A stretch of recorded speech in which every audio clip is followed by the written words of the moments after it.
हम शुरू करते हैं आपकी वर्कशीट नंबर 97। ये आपकी 29 तारीख की वर्कशीट है। आपको जैसा कि पता है कि पिछले हफ्ते की जो आपकी 3 वर्कशीट है वो इस हफ्ते में एडजस्ट कर दी गई हैं। तो ये जुमरात की वर्कशीट है तो मैं बना रही हूँ, आप लोग ले लेंगे। पहले आप लोग इसे अच्छे से लेबल कर लेंगे। हिंदी की वर्कशीट है, अपना क्लास डाल देंगे। साथ में आपका जो भी सेक्शन है उसे आप लोग लिख लेंगे। आपकी पाठ्य पुस्तक का नाम है रिमझिम, आपका नाम, अपने टीचर का नाम, और आज हम क्या पढ़ेंगे, वही राख की रस्सी। आज मेरी थोड़ी सी तबीयत खराब है तो बोलने में थोड़ी परेशानी हो रही है, तो मैं रुक रुक के बोलूँगी, आप लोग लिख लेंगे। चलिए, क्या लिखा है, प्यारे बच्चों, यानी हेलो प्यारे बच्चों, कैसे हैं आप सब। नीचे लिखी पंक्तियों को ध्यान से पढ़िए। अब आपको ये जो नीचे पंक्तियाँ दी गई हैं इनको आपको ध्यान से पढ़ना है और पूछे गए सवालों के जवाब देने हैं।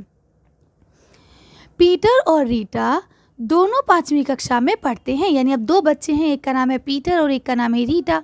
दोनों आप जैसे हैं, छोटे छोटे से। एक दिन उन्होंने पाठ राख की रस्सी पढ़ा, यानी उन्होंने क्या पढ़ा, यही पाठ जो आप पढ़ लें यही पाठ उन्होंने पढ़ा और उस पर चर्चा करने लगे, यानी उस पर डिस्कशन करने लगे कि ये पाठ ऐसा है या ये पाठ ऐसा है, या मुझे ये मज़ा आया यहाँ पे, या ये अजीब बात अजीब लगी।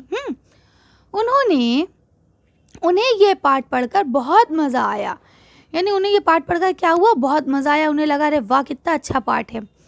वे दोनों उस लड़की की समझदारी से प्रभावित हुए, जैसा कि मुझे भी अच्छा लगा कि वो लड़की कितनी समझदार थी, हर सवाल का जवाब था, है ना, कि किस तरह उसने राख की रस्सी बनाई और लोनपोगार द्वारा बताए गए असंभव से लगने वाले काम को अपनी समझदारी से पूरा कर दिया। ठीक है, तो यही चीज़ तो मुझे भी पसंद आई। अब मुझे नहीं पता आप लोगों को ये चीज़ पसंद आई या नहीं आई। क्यों? क्योंकि लोनपो ने क्या कहा था अपने बेटे से कि भेड़ भी मत बेचना और 100 बोरी जौ ले आना। उसने अक्लमंदी से कर दिया काम और उसने उसकी मदद कर दी, है ना। अब लिखा, ऊपर लिखी गई पंक्तियों में आए गहरे रंग के शब्द जैसे उन्होंने। चलिए हम लोग देख लेते हैं एक बार। ये देखिए, ये रहा, उन्होंने, उन्हें, ये, उस, वे, उसने, अपनी, ये शब्द आए हैं, ये संज्ञा शब्दों के स्थान पर प्रयोग में लाए गए हैं। ठीक है, अब जैसे कि अब मैंने यहाँ लिखा एक दिन उन्होंने, अब मैं उन्होंने ना लिख के यहाँ लिख देती पीटर और रीटा ने, है ना। पीटर और रीटा क्या है, आपके संज्ञा शब्द हैं, जबकि मैंने पीटर और रीटा का इस्तेमाल ना करने के बाद डायरेक्ट उन्होंने लिख दिया, तो इसका मतलब है ये क्या, ये संज्ञा की जगह पर इस्तेमाल में लाए गए दूसरे शब्द हैं। ठीक है, बात वही है कि एक दिन उन्होंने पाठ राख की रस्सी पढ़ी, किसने पढ़ी, यानी पीटर और रीटा ने पढ़ी। ठीक है, ऐसे शब्दों को क्या कहते हैं, सर्वनाम शब्द कहते हैं, या ऐसे शब्द सर्वनाम कहलाते हैं। अब जैसे मैं कहूँ कि सनराइज स्टडी ने वीडियो बनाई, तो अब सनराइज स्टडी ने वीडियो बनाई, तो सनराइज स्टडी जो है वो आपका संज्ञा है कि वो एक किसी चीज़ का नाम है, चैनल का नाम है।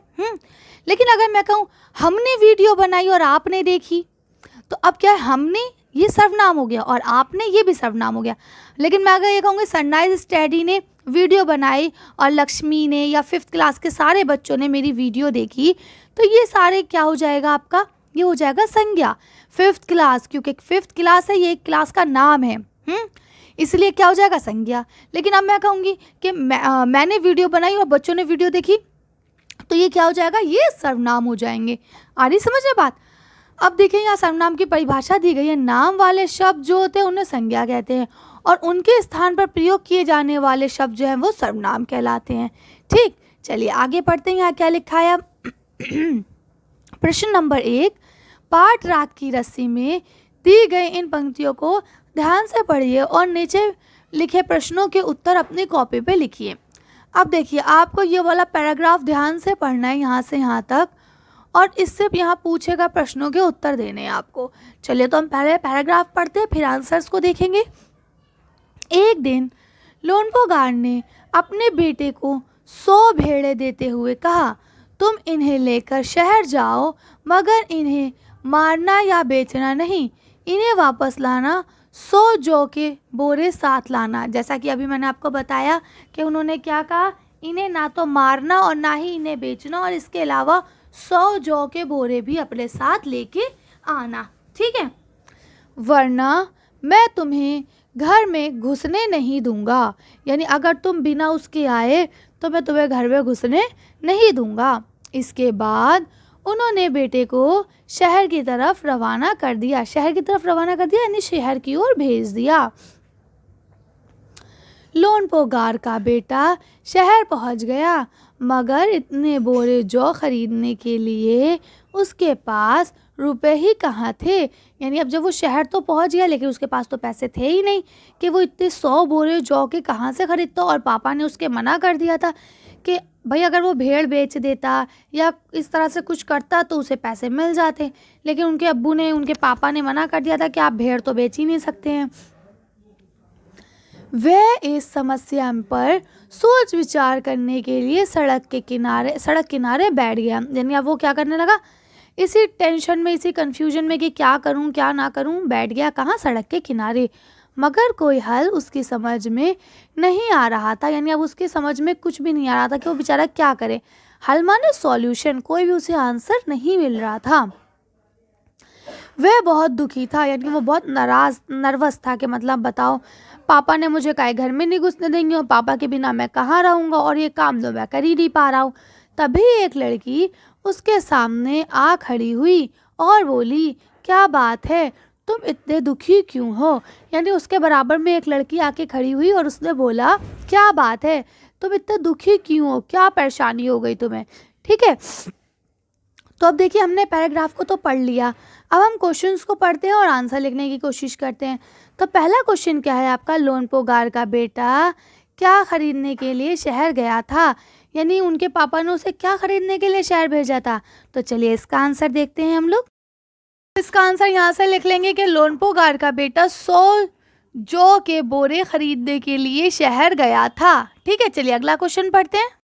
आपका दूसरा क्वेश्चन यहाँ लिखा है, लोनपोगार ने अपने बेटे के सामने क्या शर्त रखी थी। तो उन्होंने क्या शर्त रखी थी अपने बेटे के सामने, चलिए इसका आंसर देखते हैं। अब आप इसका आंसर यहाँ से लिखेंगे, लोनपोगार ने अपने बेटे के सामने ये शर्त रखी थी कि तुम एक भी भेड़ को मारना या बेचना नहीं, और वापस लौटते समय 100 बोरे जौ के साथ लाना। ठीक है, तो ये उन्होंने शर्त रखी थी अपने बेटे के सामने। तो आप लोग यहाँ से लिख लेंगे। चलिए अगला क्वेश्चन पढ़ते हैं। का तीसरा क्वेश्चन यहाँ लिखा है, लोनपोगार का बेटा दुखी क्यों था। तो उनका बेटा दुखी क्यों था, चलिए इसका आंसर देखते हैं। अब यहाँ से लिखेंगे आप, लोनपोगार का बेटा इसलिए दुखी था क्योंकि उसको कोई हल नहीं मिल पा रहा था। यानी वो अपने पापा ने जो उसके सवाल किया था उसका वो जवाब नहीं दे पा रहा था कि किस तरह से मतलब भेड़ को मारे भी नहीं और बेचे भी नहीं और 100 बोरी जौ साथ में कैसे लेके आए। ठीक है ना, तो इसलिए आप यहाँ से यहाँ तक पूरा आंसर लिख लेंगे। चलिए अगला क्वेश्चन पढ़ते हैं। अब आपका लास्ट क्वेश्चन यहाँ पे है, ऊपर लिखी गई पंक्तियों में से लोनपोगार के बेटे के लिए इस्तेमाल हुए किन्हीं 4 सर्वनाम शब्दों को लिखिए। यानी ऊपर जो पैराग्राफ आया है इसमें लोनपोगार के बेटे के लिए जो 4 सर्वनाम शब्द यूज किए गए हैं उनका लिखना है आपको। चलिए इसका आंसर देख लेते हैं। यहाँ लिखा है कि लोनपोगार के बेटे के लिए जो सर्वनाम शब्द इस्तेमाल हुए हैं वो क्या है, तुम, तुम्हें, उसके, वे, उसकी आदि सर्वनाम शब्द इस्तेमाल किए गए हैं। ठीक है, लोनपोगार के बेटे का नाम नहीं लिया गया, क्या कहा गया, तुम, तुम्हें, उसके पास पैसे नहीं थे, है ना, वे बहुत सीधा था, है ना, उसकी मदद के लिए लड़की आई। तो इस तरह से ये जो वर्ड्स हैं, ये आपके ये शब्द जो है ये क्या कहलाते हैं, सर्वनाम शब्द कहलाते हैं। तो इसमें 4 पूछे गए, मैंने 5 लिख दिए हैं क्योंकि इस पूरे पैराग्राफ में 5 शब्द आए हैं, तो मैंने यही 5 लिख दिए हैं, आप लोग लिख लेंगे। चलिए तो आगे पढ़ते हैं कि यहाँ आपका अगला लिखा हुआ है कि शिक्षक के लिए कि बच्चों के साथ अच्छे से गतिविधि के लिए कि बात करें। यानी अगर आपको वर्कशीट में कुछ समझ में नहीं आता है तो टीचर्स आपकी हेल्प करें। मैं उम्मीद करती हूँ मैंने अच्छे से समझा दिया होगा, अब आपको किसी और के हेल्प की ज़रूरत पड़ेगी ही नहीं। ठीक है, लेकिन अगर फिर भी कोई कमी रह गई है मेरे पढ़ाने में और आपके कुछ चीज़ समझ में नहीं आ रही है तो उसके लिए आप अपने पेरेंट्स और टीचर्स से हेल्प ले सकते हो और मुझे भी कमेंट्स कर सकते हैं। अब आगे आपके पेरेंट्स के लिए दिया गया अभिभावकों के लिए सुझाव के बच्चों से बातचीत करते हुए अपने दैनिक जीवन में प्रयोग होने वाले सर्वनाम शब्दों की ओर ध्यान दिलवाएं और इन शब्दों को वाक्यों में प्रयोग करने के लिए प्रोत्साहित कीजिए। ठीक है, तो अब जो शब्द ऐसे हैं जिन्हें हम रोज़ इस्तेमाल करते हैं दैनिक जीवन में, जैसे मैं कहूँ कि आप सब ने काम कर लिया, अब देखिए आप सब ये भी हमारा जो है क्या हो गया, सर्वनाम शब्द हो गया, आप सब ने, है ना। क्यों, क्योंकि यहाँ पे ये सब मैं आपका नाम नहीं ले रही एक एक का, है ना, क्या कर रही हूँ, इकट्ठा कर रही हूँ, आप सबको इकट्ठा आप सबकी तरफ से बात कर रही हूँ। तो इस तरह से आप लोग अपने पेरेंट्स से पूछेंगे कि क्या है, वो आपको और अच्छे से इसे समझाएंगे।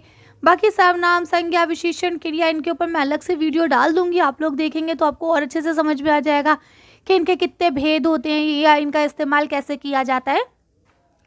चलिए तो फिलहाल अपनी वर्कशीट को हम लोग यहीं खत्म करते हैं। आज की वीडियो में बस इतना ही। अगर आपको हमारी वीडियो पसंद आई हो तो प्लीज़ इसे लाइक और शेयर करें। अगर अभी तक आपने हमारे चैनल को सब्सक्राइब नहीं करा है तो प्लीज़ हमारे चैनल को सब्सक्राइब करें।